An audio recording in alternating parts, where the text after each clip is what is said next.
loss and balance issues, as well as the clearance of impacted earwax and infectious discharge from the ear canal.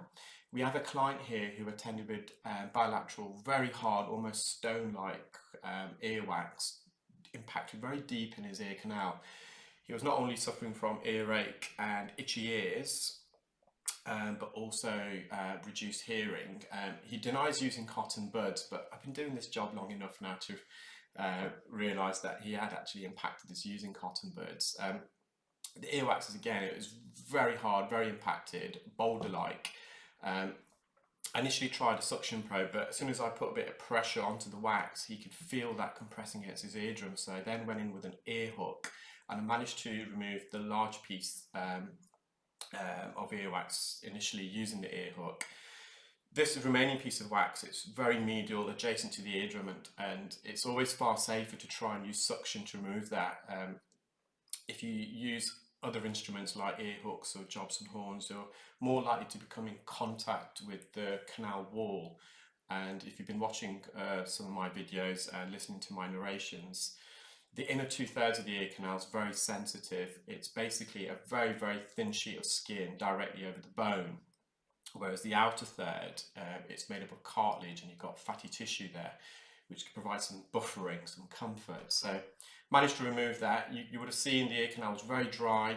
Now that could be because the client is suffering from something called otitis externa.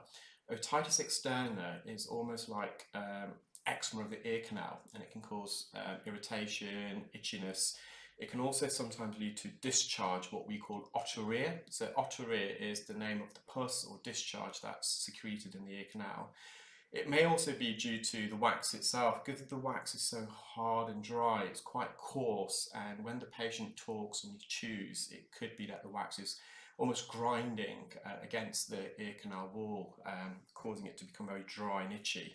So we've told the client to monitor how he feels. If his ears are still itchy in a few days, to contact me, and I can advise him to visit his GP and receive some treatment for that.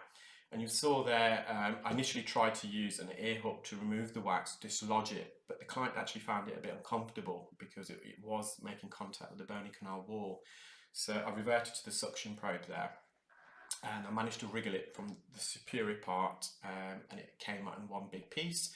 There's a bit of remaining wax on the anterior canal wall. So when I say anterior, I mean to the front part of the ear canal, which is facing towards the midline, the nose.